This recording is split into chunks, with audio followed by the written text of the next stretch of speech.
नमस्कार, मैं assistant professor Jaya Kawade GS college of commerce Wardha के ई लर्निंग प्लेटफॉर्म पे आप सभी का स्वागत करती हूँ।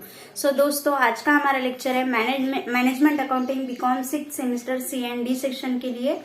तो जैसे हम फंड फ्लो स्टेटमेंट देख रहे थे, तो फंड फ्लो स्टेटमेंट में 2 बेसिक लेक्चर हमारे हो चुके हैं। आज का हमारा 3rd बेसिक लेक्चर है। तो फंड फ्लो स्टेटमेंट में जो भी आंसर में हमें जो भी बनाना है, फर्स्ट था statement of changes in working capital.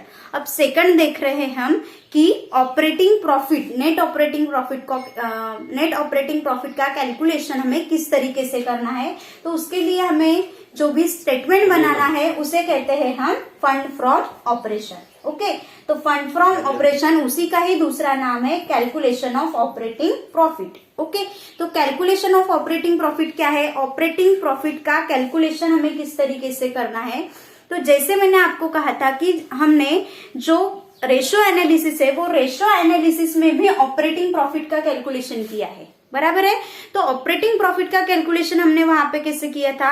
तो सबसे पहले हमने नेट प्रॉफिट में नॉन ऑपरेटिंग एक्सपेंसेस प्लस और नॉन ऑपरेटिंग इनकम लेस किए, तो हमें क्या मिला है? Operating profit. तो ठीक उसी तरीके से हमें ऑपरेटिंग प्रॉफिट का कैलकुलेशन करते वक्त नेट प्रॉफिट लेना है, उसमें नॉन ऑपरेटिंग एक्सपेंसेस ऐड करना है और नॉन ऑपरेटिंग इनकम लेस करना है, तब जाके हमें मिलेगा ऑपरेटिंग नेट प्रॉफिट। ओके, तो प्रोफर्मा जैसे नेट प्रॉफिट हमने लिया है, उसमें ऐड करेंगे हम नॉन ऑपरेटिंग एक्सपेंसेस। अब नॉन ऑपरेटिंग एक्सपेंसेस में क्या क्या आता है?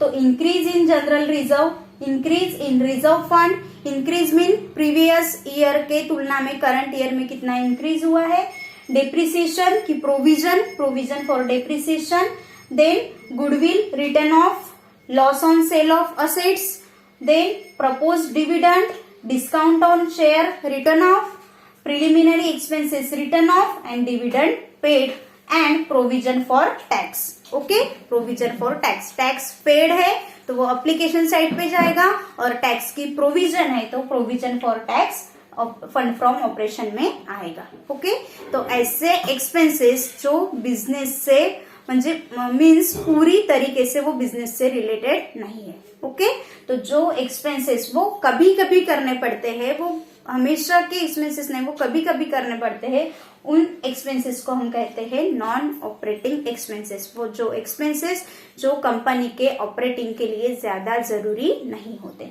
तो नेट प्रॉफिट में हमें ऐड करना है non operating expenses. Okay, net profit में नॉन ऑपरेटिंग एक्सपेंसेस ऐड कर देंगे। देन उसके बाद लेस करना है हमें नॉन ऑपरेटिंग इनकम। क्लियर? तो नॉन ऑपरेटिंग इनकम में क्या क्या आएगा? Profit on sale of assets, ऐसी इनकम जो कंपनी के ऑपरेशन से, मतलब कंपनी का जो ऑपरेशन है उससे वो रिलेट नहीं करते, ऐसे इनकम वो जो कभी कभी होते हैं, ऐसे इनकम उसे कहेंगे हम नॉन ऑपरेटिंग इनकम। तो profit on sale of assets non operating income है, transfer fees, interest and dividend received और अदर भी इनकम्स नॉन ऑपरेटिंग इनकम्स यहाँ पे हो सकते हैं। तो इस टोटल में से अगर नॉन ऑपरेटिंग इनकम लेस कर देते हैं तो हमें मिलता है ऑपरेटिंग नेट प्रॉफिट। ओके, और ये जो ऑपरेटिंग नेट प्रॉफिट है, ऑपरेटिंग नेट प्रॉफिट जाएगा सोर्स साइड पे, क्योंकि फंड जनरेट होगा, नेट प्रॉफिट होगा मीन्स क्या होगा? फंड जनरेट होगा, और फंड जनरेट हो रहा तो वो सोर्स ऑफ फंड है, और सोर्स ऑफ फंड कहा जाता है statement of source and application के सोर्स साइड में। ओके, फंड फ्लो स्टेटमेंट के सोर्स साइड में जाता है। तो इस तरीके से है अपना calculation of operating profit. Clear? एक दूसरा एग्जांपल अगर लेते हैं, तो जैसे प्रॉफिट एंड लॉस अकाउंट हम बनाते हैं, तो प्रॉफिट एंड लॉस अकाउंट में क्या रहता है? Gross profit. Okay, gross profit में से अगर हम ऑपरेटिंग एक्सपेंसेस लेस कर देते हैं, ओके, ग्रॉस प्रॉफिट में से ऑपरेटिंग एक्सपेंसेस लेस कर देते हैं, तो हमें क्या मिलता है? Operating net profit, operating net profit. और दूसरा, ग्रॉस प्रॉफिट में से ऑपरेटिंग एक्सपेंसेस लेस कर दिए, then non operating expenses, then non operating income जो है, नॉन ऑपरेटिंग इनकम प्लस हुआ, और नॉन ऑपरेटिंग एक्सपेंसेस जो है वो लेस किए। ओके, तो क्या मिलता है हमें? Net profit. कुछ इसी तरीके से रहता है हमारा प्रॉफिट एंड लॉस अकाउंट। तो हमें यहाँ पे ये स्टेज दी हुई है, नेट प्रॉफिट दिया हुआ है। ओके, तो हमें क्या फाइंड आउट करना है, ऑपरेटिंग प्रॉफिट पे जाना है। तो ऑपरेटिंग प्रॉफिट पे जाना है तो हमें क्या करना पड़ेगा, सपोज यहाँ पे फॉर एग्जांपल लेते हैं कि यहाँ पे सपोज ग्रॉस प्रॉफिट है 400। ओके, ग्रॉस प्रॉफिट कितना है 400। ऑपरेटिंग एक्सपेंसेस सपोज मान लेते हैं कि ₹100 है। ओके, ऑपरेटिंग एक्सपेंसेस कितना है 100। देन नॉन ऑपरेटिंग एक्सपेंसेस लेते हैं, नॉन ऑपरेटिंग एक्सपेंसेस मान लेते हैं कि ₹50 है। ओके, नॉन ऑपरेटिंग एक्सपेंसेस कितना है ₹50। Then non operating expenses ₹200। Okay, तो यहाँ पे देखिए क्या होगा, 400 ग्रॉस प्रॉफिट में से ऑपरेटिंग एक्सपेंसेस 100 लेस हो जाएंगे तो हमें ऑपरेटिंग प्रॉफिट मिलेगा। ऑपरेटिंग प्रॉफिट कितना होगा यहाँ पे 300।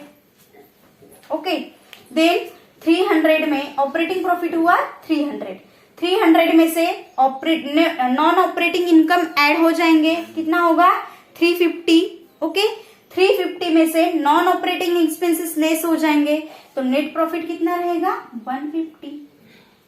ओके, तो ये हुआ सीधी तरीके से। अब इससे उल्टा करते हैं तो हमें क्या चाहिए, operating profit. Okay, operating profit के लिए हम क्या करते हैं, नेट प्रॉफिट।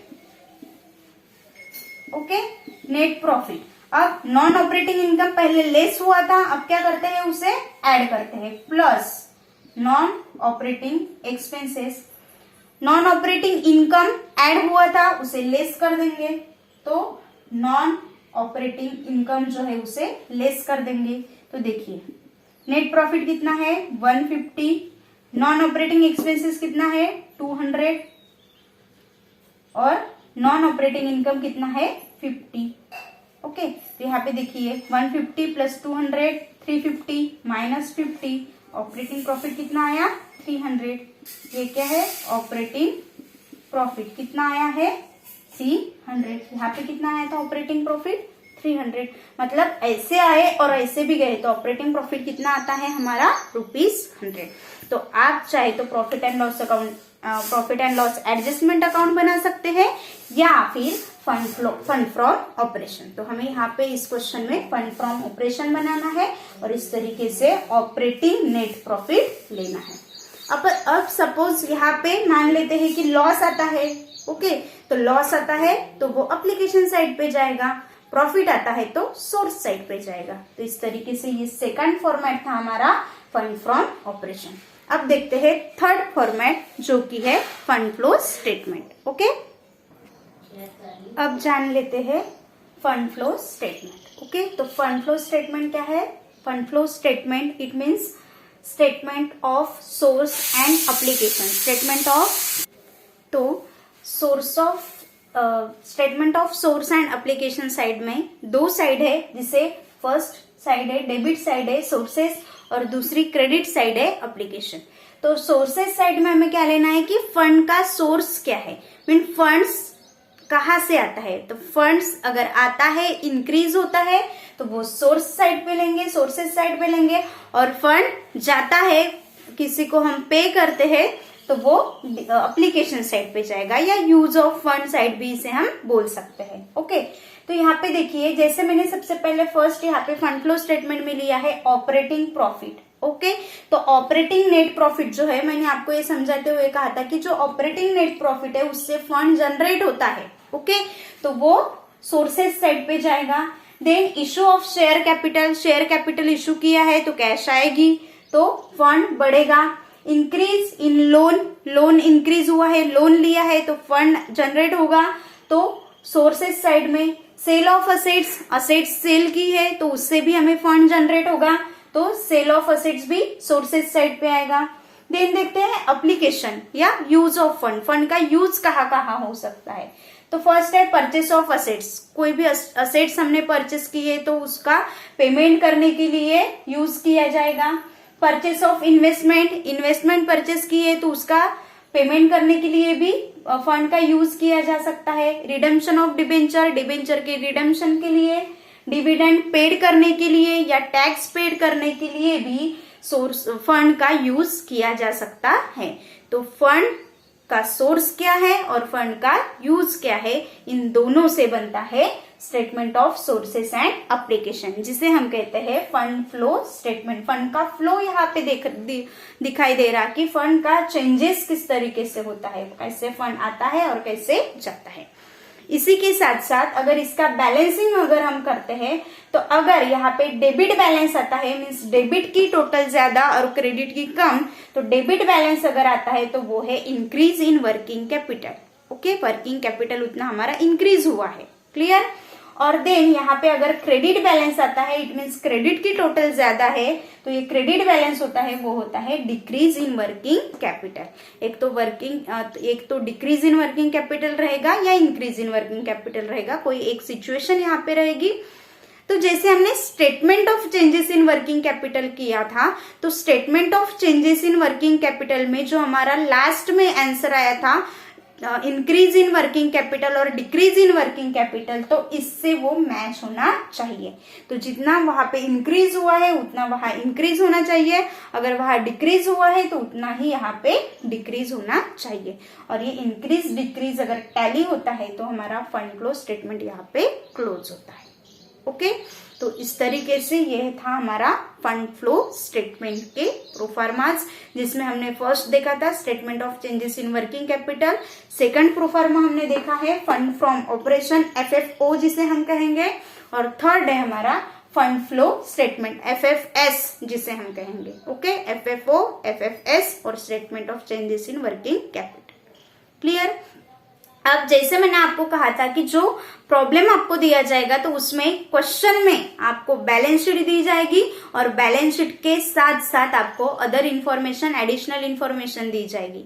तो अदर इंफॉर्मेशन और एडिशनल इंफॉर्मेशन में क्या आता है, तो एडिशनल इंफॉर्मेशन में कुछ एडजस्टमेंट आपको दी जा सकती है। तो वो एडजस्टमेंट क्या रह सकती है, तो एडजस्टमेंट में सपोज आपको दिया है provision for tax, provision for tax की अगर सपोज एडजस्टमेंट है तो हम क्या करेंगे, अगर प्रोविजन फॉर टैक्स दिया है तो एक तो वो schedule of changes in working capital में लेंगे। Okay, schedule of changes in working capital में उसे हम लेंगे, या फिर अगर प्रीवियस ईयर करंट ईयर दोनों का दिया है तो हम क्या करेंगे, प्रोविजन फॉर टैक्स में अगर प्रीवियस ईयर की प्रोविजन फॉर टैक्स है तो उसका करंट ईयर में पेमेंट करेंगे।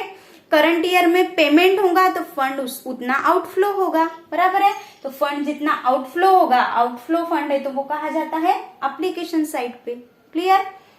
और अगर करंट ईयर का है तो करंट ईयर में वो करंट ईयर की प्रोविजन मानी जाएगी, और करंट ईयर की जो प्रोविजन फॉर टैक्स है, प्रोविजन से वो प्रोविजन कहा लेते हैं हम कैलकुलेशन फंड फ्रॉम ऑपरेशन में provision for tax.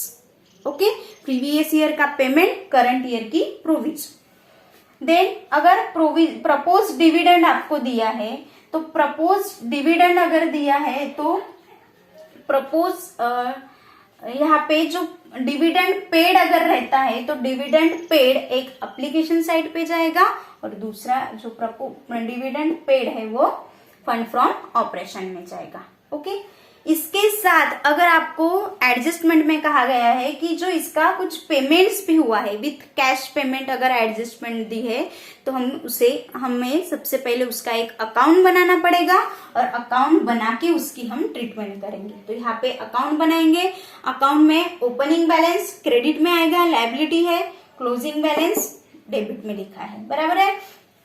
Opening balance, closing balance. अब कैश पेड की है, ओके, प्रोविजन फॉर टैक्स के लिए अगर कैश पेड की है तो वो डेबिट में जाएगा टू कैश।